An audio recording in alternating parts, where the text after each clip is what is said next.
Charmé, grâce au peu de Dieu. Père, je te rends grâce, je te bénis, je te dis merci pour le souffle de vie que tu nous donnes. Prends le contrôle sur moi, au nom de Jésus. Amen. Bien-aimé, on ne tente pas Dieu. Oui, il y a des enfants, même parmi les enfants de Dieu, il y en a qui tentent Dieu, qui commettent parfois des actions négatives pour voir comment Dieu va agir. Nous devons faire très attention. On sait que les pharisiens étaient des personnes qui étaient très éduquées, des personnes qui avaient fait des grandes études et c'était une classe noble. Malheureusement pour eux, c'était des égarés. Ils étaient plus égarés que les fous, plus égarés que les malades, ils étaient plus égarés que les pauvres, ils étaient plus égarés que la classe de la société qui souffrait le plus.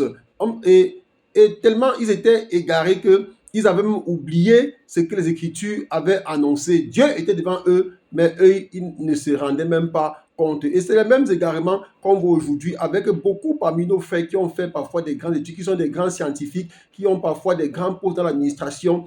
Pour eux, c'est qu'ils ont atteint le sommet, même si certains donné leur vie à Dieu. Et la suite, pour eux, n'est pas importante. Tout ce qu'ils font, c'est se contenter du confort qu'ils ont. Et qu'est-ce que le Seigneur va dire? Écoutons l'exemple des pharisiens lorsqu'ils ont voulu tenter Jésus.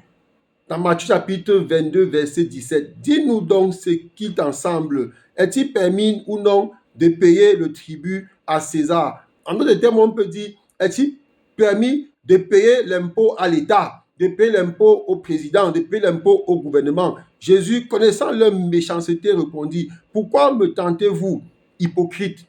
Montrez-moi la monnaie avec laquelle on paie le tribut. Et ils lui présentèrent un denier. Donc Jésus, connaissant leur méchanceté, de toute façon, ils ont affaire à Dieu. On ne tente pas Dieu. Quand vous tentez l'homme de Dieu, Dieu voit. Donc il leur demanda de qui sont cette effigie sur cette inscription. De César, lui répondit-il. Alors il leur dit, rendez à César ce qui est à César et à Dieu ce qui est à Dieu. Bien-aimé, paye tes impôts. Tout ce que ton État demande, il faut être en règle. Mais pour Dieu, ce que tu as donné à Dieu, ce n'est même pas ta dîme, ce n'est même pas ton offrande là, parce que Dieu a déjà déversé ses bontés sur toi. Il ne déverse-t-il pas sur les païens?